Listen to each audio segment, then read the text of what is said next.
land, pastoralist community, we've really tried to push for this room for women and youth to be in conservation. Personally,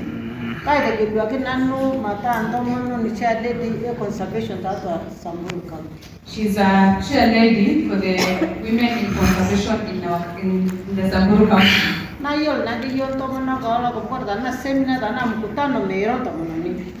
Initially, the pastoralist women could not contribute to anything, could not share their views in any meeting.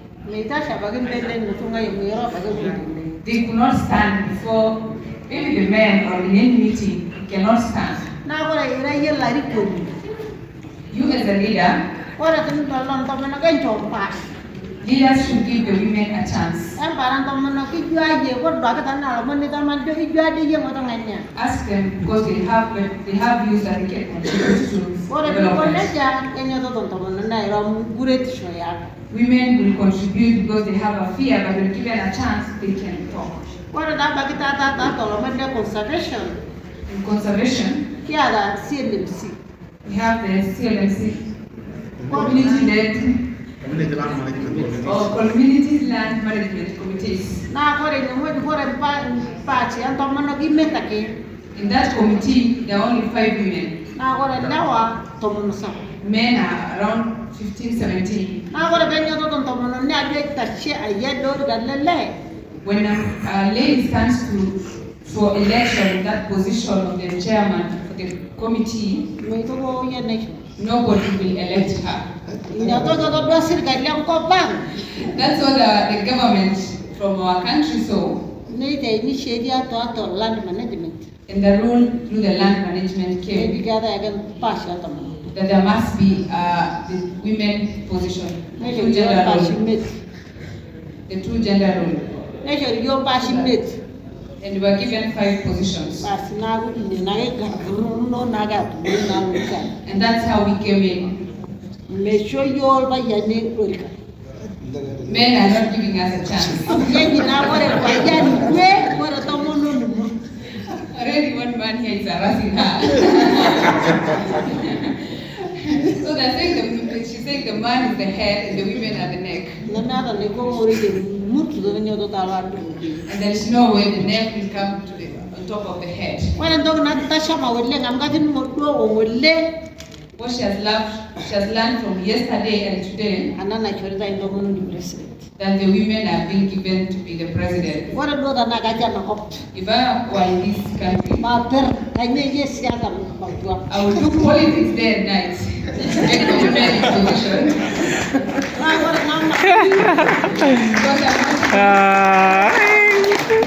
I would pray for those women. The problem with the women, we are so many. But the hatred in us will not make us proceed.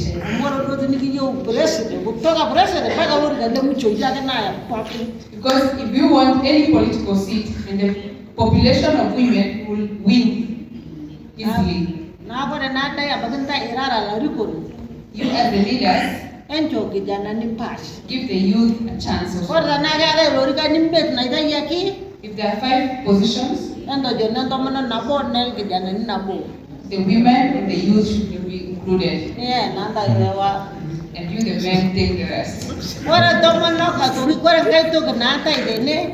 Another thing,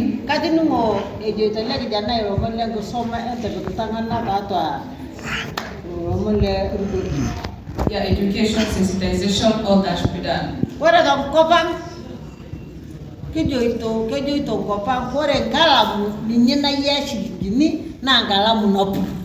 It is the pen, the power of learning, the education that helps you to get the money. So the power of money, education.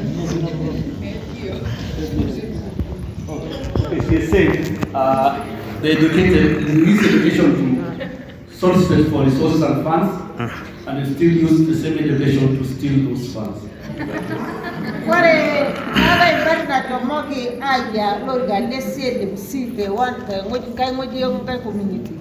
There's a time that there are elections in one of the community lands in their county. And the head of Windhoek Hospital just came to vie for such a local position. And because most of those community members are not learned,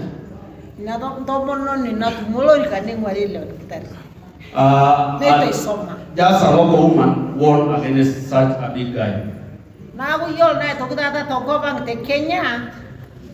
There's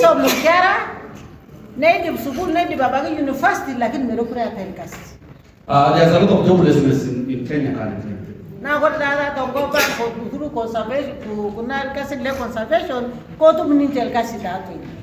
But because of the local conservation efforts, we are able to employ those children or graduates locally.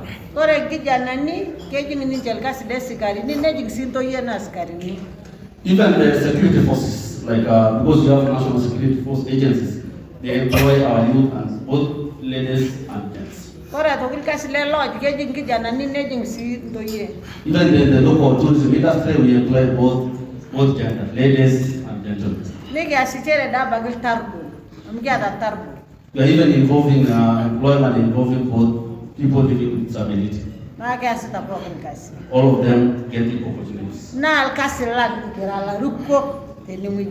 It is because of the influence of the leaders.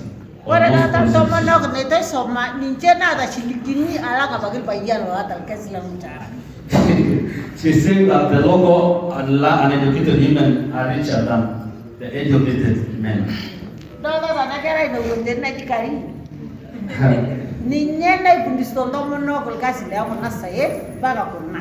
So Faith, who is here, she is the one who teaches women how to make beads locally there in Kenya.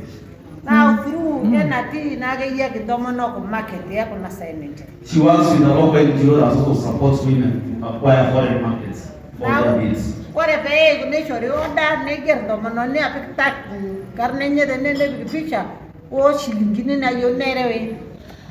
are even taught the women how to label and tag their products so that they can be able to be identified internationally.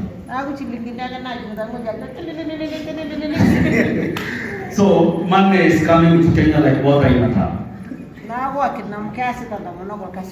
So women they are doing well. That's the ones who are getting the children there.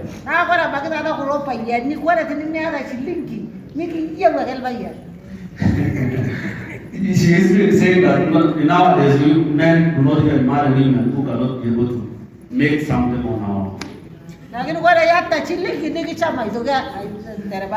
But if you have the own resources that you have acquired, men will love you more.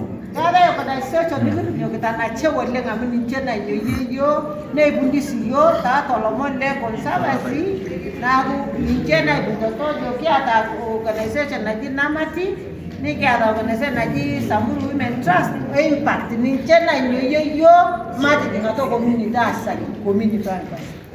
So she is saying final on the final comment. Because among many other indigenous organizations, we have an organization called Impact that even sponsors us here. In fact, they are doing so well in supporting women and vulnerable communities across Northern Kenya. Thank you.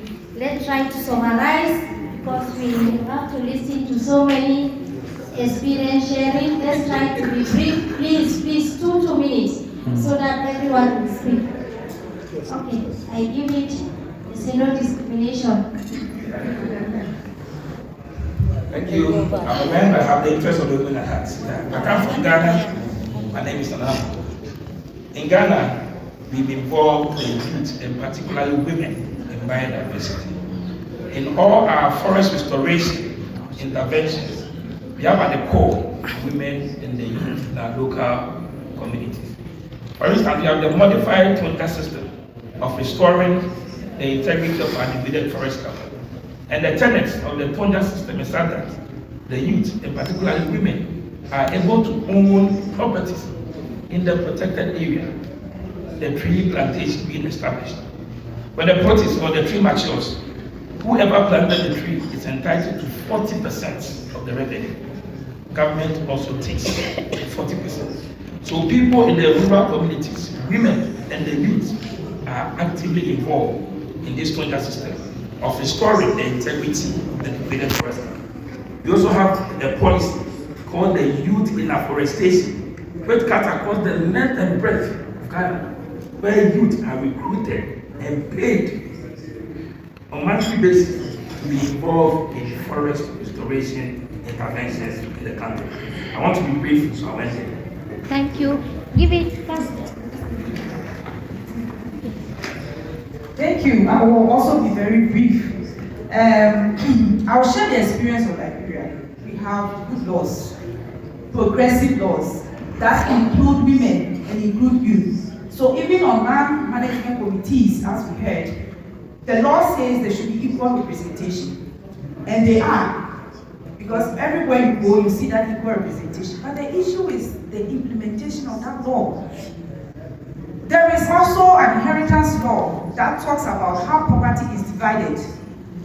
Earlier on I mentioned, Liberia is more patrilineal. And that means that as a woman, for us, access to land is not an issue, but the issue is the control over such land. So we have the land. We get the land through our fathers, through our mothers, our brothers. But the issue we have is more surrounding the traditional norms and customary practices. In some places, women, and I think about almost 85% or 90% of Liberia used to have that perception that women are properties. And a property will not or shouldn't inherit a property. So now, when they are talking about forests, all the women are doing all these marvelous things, all the panel members mentioned. We have that in Liberia. But then when they talk about, when there is time for discussion about forest, it's only the men. And they tell you, forest business is in the bush. Discussion about forest is in the bush. So, what the strategies, let me just give the strategies that we'll be using. We get to local communities, especially the women. We tell them what the law says, right? This is just to help them to know the rights that they have in laws. And then we encourage them to use these rights to accept, these rights that they have.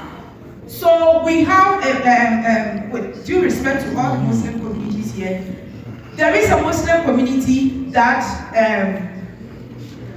over there, these polygamous, they can marry up to 4, and then the issue around inheritance. You support your husband, you cultivate the land, and then another woman comes to join. At the end of the day, when there is division, you will divide equally. Meanwhile, you are the first person that supported. You understand? So, the strategy we're using is getting our traditional leaders, who are the custodians of the laws, to understand the plight of women. We have created a space, but I always say, when the space is created for women, the chairs will not talk for you. You have to talk for yourself. What are the issues affecting you? Tell your leaders. And these are the strategies that the women have used. They told their leaders, this is affecting us. And then they have given them the opportunity.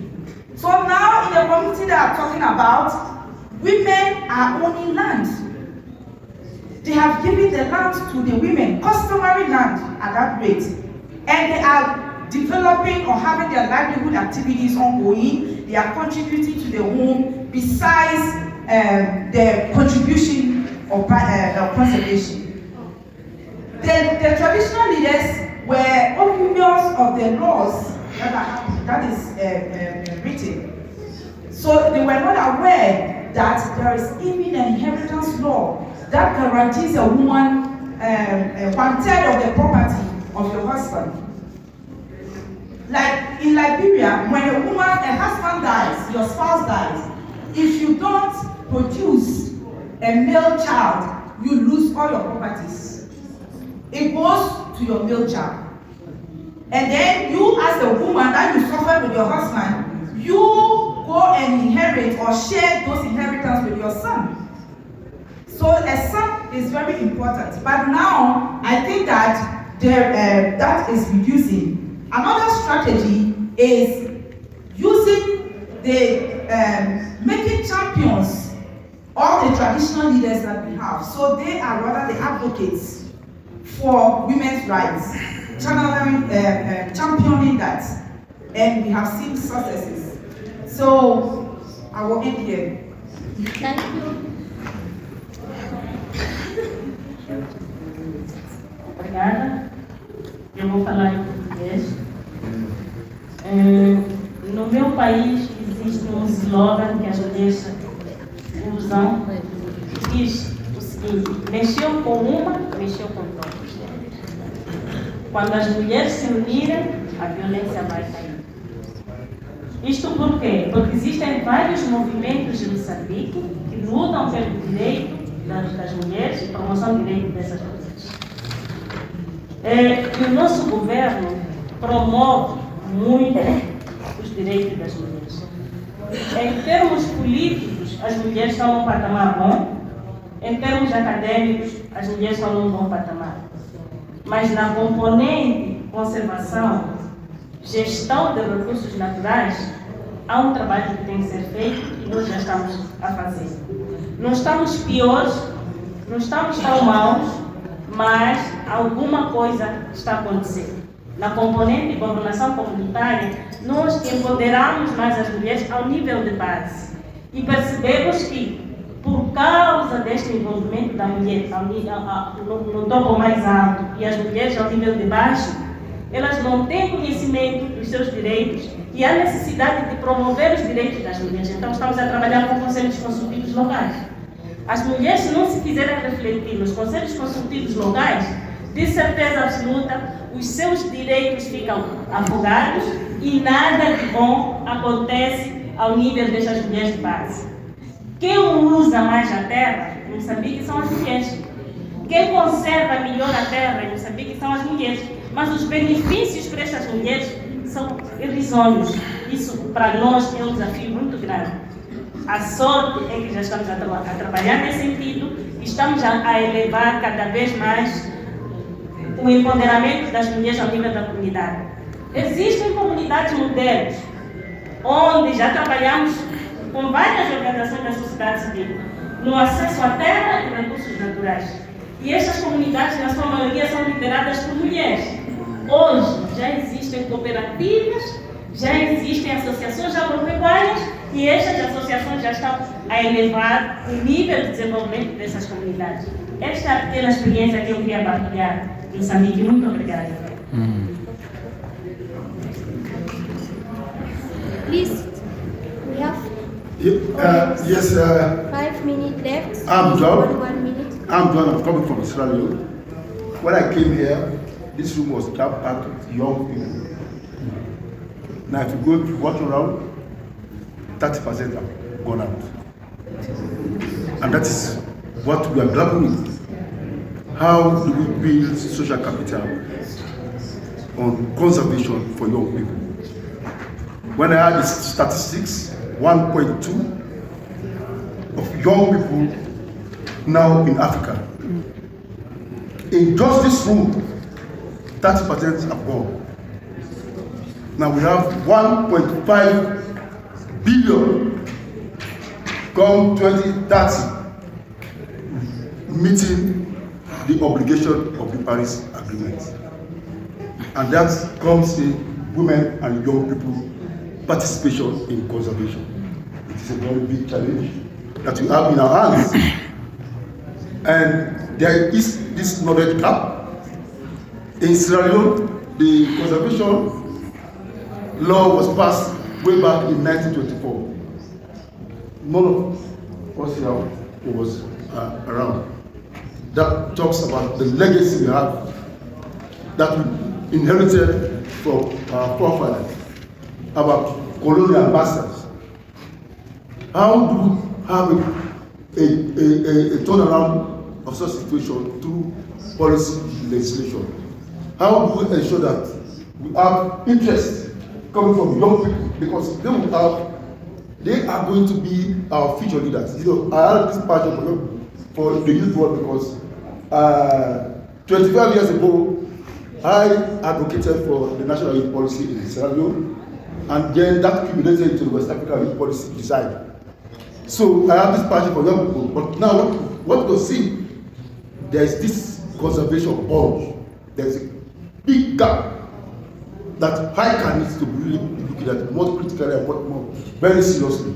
Otherwise, it's just going to be a talking talk. Thank you. Merci. Moi, je vais dans le sens des recommandations parce que ici, nous militons pour que la femme soit au cœur de la conservation, les jeunes aussi. La première recommandation, c'est la langue, parce que c'est dans la langue où est contenue notre philosophie, notre savoir, et s'il faut transmettre, on les transmet dans la langue. Aussi, en ce qui concerne la femme aussi, l'engagement de la femme elle-même, parce que personne ne viendra nous donner la place si nous-mêmes nous ne cherchons pas cette place-là. Il faut qu'on se bouscule là où on prend les décisions. Même si on nous discrimine, il faut foncer pour aller là-bas parce que personne ne nous donnera la place en tant que femme. Concernant les jeunes, il y a une recommandation parce qu'il y a l'influence du modernisme. Young people versus. Ils ne veulent pas de ce qui est de la tradition, ils veulent ce qui est du modernisme. Comment aussi les jeunes peuvent s'engager à retourner en arrière pour comprendre cette tradition-là, pour qu'il n'y ait pas de conflit de génération. Voilà au moins des recommandations que nous avons. L'expérience que nous avons, que ma sœur a parlé, sur les questions de la femme et l'accès à la terre, il faut que nous puissions, dans vos pays, comme expérience du Congo, nous avons revu les codes de la famille. Nous avons expliqué à ce que nous puissions aller à la réforme foncière avec l'expérience que nous avons. Vous aurez ça au niveau sur le couloir. Merci. Merci. Ajoute Aïma Kisma, bonsoir tous les participants. C'est l'endroit d'être avec vous, du nord de l'Afrique, donc je suis africaine. Je vais parler un petit peu des défis que rencontrent les femmes pour la conservation et je vais peut-être réagir avec nos interventions. Alors, les défis que rencontrent les femmes, il y a, comme tout le monde l'a dit, le non-accès à la terre. Et il y a aussi, et je partagerai avec vous une expérience faite en nord de l'Afrique, exactement au Maroc. Il y a aussi la non-valorisation du travail de la femme. La femme travaille d'arrache-pied, mais son travail et les produits qu'elle fait, qu'elle produit, ne sont pas valorisés. Donc, elle n'est pas encouragée par l'État, par son entourage, par la communauté, elle n'est pas encouragée. Il y a aussi le partage non équitable des rôles entre les femmes et les hommes autochtones. La femme a un rôle plus que le rôle de l'homme.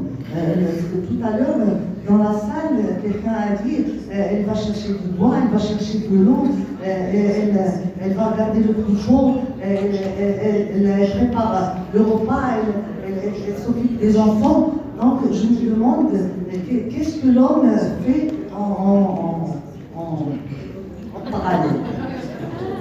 Alors, il y a un autre point très intéressant, c'est la violence femmes, parce qu'elles sont femmes. C'est la violence, on appelle la violence basée sur le genre.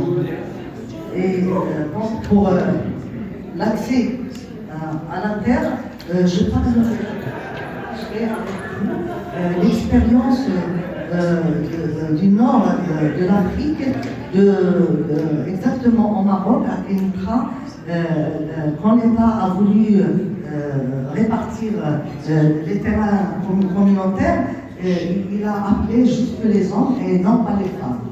Alors qu'il y avait des femmes seules, sans famille, elles font partie de la communauté. Donc ces femmes, qu'est-ce qu'elles ont fait? Elles ont manifesté.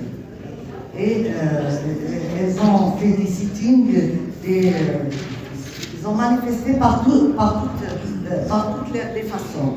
Et après, elles étaient appuyées par le mouvement féministe et des droits des femmes. Et ces manifestations ont duré plus de 2 ans pour que ces femmes aient leurs droits, c'est-à-dire l'accès à la terre.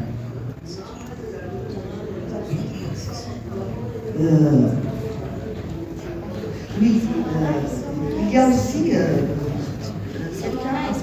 quelqu'un a parlé de du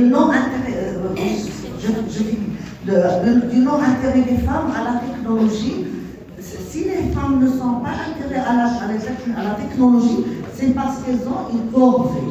Elles ont un rôle, puisqu'elles passent leur temps à faire un rôle ménager, donc elles n'ont pas le temps d'aller assister à des réunions, d'aller faire de la politique, du travail social. C'est ça le grand défi de la femme autochtone. Et merci. Try to summarize this 2 minutes. We are ending in 10 minutes time from now. Yasa Molba from Liberia. I thank the panelists for their everyday education that they have given to all here. So let me get out on the challenge we need to face, more especially in Liberia. Traditional belief and relationship. Women have been left behind long time, so men when they making decisions, they don't even want for women to be around them. They are saying women belong in the kitchen and caretaker of the baby. So now we are trying to tell them that God does not create us to be in the kitchen, caterer of children, prepare food for you, and while you are the decision maker, no, we want for power to be among you people on the round table to discuss. So when it comes to relationship, more men, women, we are sharp, but mostly sometimes we want to be with the men. But sexual convention, they will say, you want to go and love.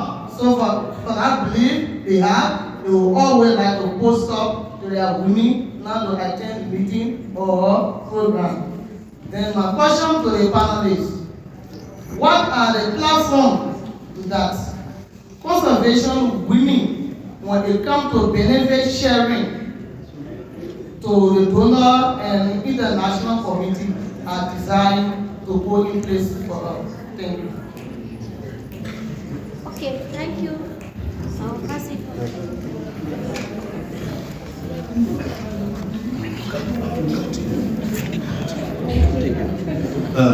Good afternoon.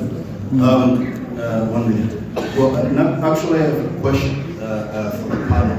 But before the question, I need to acknowledge that we need to respect times, we need to respect stages, right? Yes. And being leader, it's also that.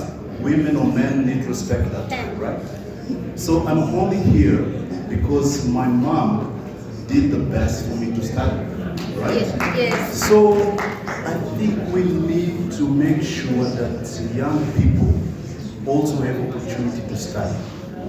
We need to put that in practice because you're talking about conservation, contribution of youth to conservation. They will not do it if they don't get that knowledge from indigenous, but they also understand what's going on in the world so that they can come back and make that change. So we need to respect that. We are talking about biodiversity. Biodiversity, most of them are located in remote areas where they're not schools. So most of young people need to go and study outside of those areas. So let's be realistic about ourselves. So my question now to the panelists is, how can we ensure that young people make sure that governance system at the bottom there is inclusive, respect women, and respect the decisions of everybody. I think that's one responsibility. The second one is, if we are going to be the next leaders in making this change, who is creating the space for that? And the third one, I like what my fellow African from DRC was talking about, making hats, making bracelets and stuff. The economic part that we are missing is so big. We don't want any other company to be owning the land and having the industry. We want our young people to do that, to be the next CEO of the next company, doing based on the nation conservation. So I think it's more than that. It's not more than just participating and making decisions and making laws. It's becoming economic powerhouse for Africa. And that requires we to learn what's going on in the world. So be careful on putting pressure on youth, while we also still need to learn quickly how to take over this business. Thank you very much. Thank you.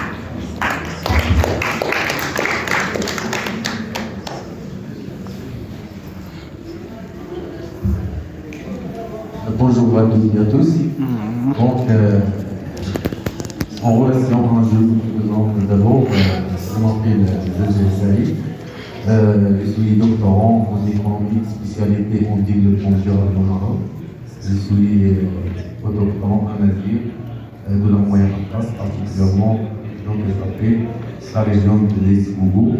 Donc, je mets ma intervention en relation avec notre thématique, et particulièrement la question de femmes et jeunes, en relation avec la question en relation aussi avec la question des stratégies à mettre en œuvre dans ce cadre. Donc, personnellement, je mets l'accent sur une observation, c'est l'encouragement de la recherche scientifique sur les questions liées au peuple autochtone. En général, dans l'Afrique, il est important de soutenir les jeunes chercheurs africains et promouvoir la recherche académique axée sur la question des autochtones. Cela peut se faire par le biais des bourses de recherche, de programmes, de formation, de partenariat avec les universités et des institutions de recherche, ainsi que dans la sensibilisation sur l'importance de la recherche scientifique pour résoudre les défis auxquels sont confrontées les communautés autochtones. La recherche scientifique peut aider à documenter et à préserver les connaissances traditionnelles, à trouver des solutions formelles locaux et à promouvoir le développement durable. Il est essentiel de créer un environnement propice à la recherche et d'encourager les jeunes chercheurs, donc les femmes, les jeunes africains chercheurs, à s'engager dans des études et des projets qui bénéficieront à leur communauté et à l'Afrique dans son ensemble. Pourquoi j'ai mentionné la recherche académique, donc l'importance de la recherche académique, car c'est un moyen puissant pour exercer une pression sur les organisations internationales et sur les systèmes en vue de réaliser nos objectifs en tant que autochtones. Grâce à la recherche scientifique, nous pouvons mettre en lumière des questions et des défis auxquels sont confrontées les communautés autochtones, en fournissant des preuves et des données qui soutiennent leurs besoins. En soutenant la recherche scientifique et en prouvant,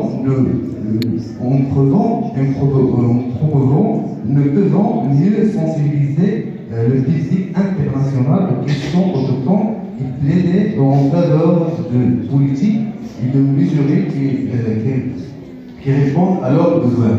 La recherche scientifique peut avoir un impact significatif sur la formulation des décisions et sur la promotion des changements au sein des organisations internationales. Ainsi, la recherche scientifique n'est pas seulement un moyen de mieux comprendre les questions liées au peuple autochtone, mais constitue également un outil efficace pour plaider en faveur des changements et influencer les politiques et les systèmes au niveau international. Ceci, selon mon avis, il y a une perspective à la merci. take the last question, round up. Please. Oh, there's no time. The husband people have already gone. Thank you. My question is to the panelists. You already have. My name is Joe Forrest from Botswana, and I was interested when you present a lot of issues from your countries, and most of those issues and challenges that you had resonate with most of the Southern African countries. Those challenges, we have noted them. But I think what I haven't heard mostly is the opportunities that you have enjoyed in your countries, the access that have been provided for you to inform policy. What is it that has taken form for you to take part? I also should submit to my sister in Ghana that there's been a platform or space created for them to influence some kind of decision in the highest form of government, space provided for them. If my research is correct, I learned that there's some indigenous peoples in Ghana called Akan, Iwe. How involved are they in those spaces also to influence their decisions that have been made so that they can transmit, close that gap between government and the communities and the grassroots. Also my sister from, am I correct to say Aziz or Aziz communities? Aziz? Is it? Amazigh. Yeah. You mentioned permanent forum, and I'm very interested for you to perhaps inform me what has happened from the permanent forum to your country, if there is any response from the government, because in my experience in Botswana, we meet in those platforms and back home there's nothing that is happening. So there is this disconnect in the local space where there should be implementation. I would like to also talk about the issues of, shortly, the issues of transmission of knowledge, which I think you'll agree that indigenous peoples, that is really embedded in their own cultural practices. Transmission of this knowledge to the young people. But we know that there is a disconnect sometimes in the youth as they also enjoy the modern way of life. And also this transmission of knowledge does not go through to these young people. There's an issue of also a storage of data and have a digital platform or a footprint with this information. But the problem also is information sovereignty.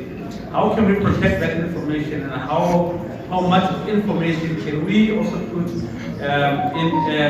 having a digital footprint? I think maybe we should reflect on that. And finally, I think I need to caution some of the use of the words that have been used mainly by the government to perpetrate or kind of abuse their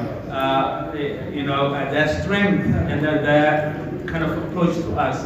The words such as wildlife-human conflict. For indigenous peoples, those words do not exist. Indigenous peoples have lived and coexisted with wildlife for such a long time that those words have been used actually to push the indigenous peoples out of their territory. Words also like youth are the future leaders. How long is the future going to be? When the youth continue to be the future leaders, eventually they're not leaders. Thank you. Thank you.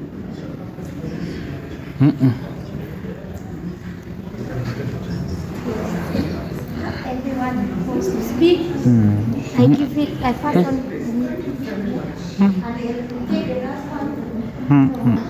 I'm most grateful. I think somebody asked about space. Who is creating the space for the youth to learn? It is us. Now let me tell you something. Most of us who do what we are doing now are doing so because we learned from our mamas. We learned from our mothers. We, the mothers of this generation, what are we teaching our children? We are so busy chasing after money. So you go to the homes, the father is gone, the mother is gone. The children are growing up by themselves. If you really get a helper, because when we were growing up, the helpers were our aunties, they were our uncles. These days, the structure has changed so much. So we want the youth to learn. Who should teach them? Learning starts from the home. And as long as they miss that period, we push it on to the teachers. And we forget that the teachers are also reflecting what is happening in the society. So yes, the youth are our future. But what kind of youth are going to occupy that future for us? We need to start something on the ground in our homes. Thank you. So, women, take your responsibilities as from now. Bonjour tout le monde, moi je suis AICA. Alors je voudrais effectivement joindre ma voix à celle de notre prédécesseur, parce que tout de suite avec mon voisin on disait oui c'est vrai, on est actuellement en train de courir d'une réunion à une autre, d'une rencontre à une autre avec le gouvernement, avec les collègues pour pouvoir réclamer surtout nos droits à la terre. Mais vous imaginez qu'on est en train d'acheter les terres pour essayer de réclamer, pour nous remettre, ainsi de suite. Mais nos enfants, qu'est-ce qu'ils font? Ils disent que je n'ai pas le temps de rester là-bas en brousse, moi je veux partir. Ils vendent les animaux, ils vendent la terre, ils viennent s'installer quelque part avec un petit commerce, avec un travail qui ne marche pas. Comme chez moi, tu peux rester un mois sans électricité et à rien de temps, l'argent est fini, la tradition est perdue et tout est perdu. Donc, ce que je voudrais dire, comment on va faire par rapport à notre transmission de nos connaissances, nos savoirs, pour faire que ça soit une passion pour nos enfants, pour qu'ils puissent continuer à marcher sur nos pas. Merci.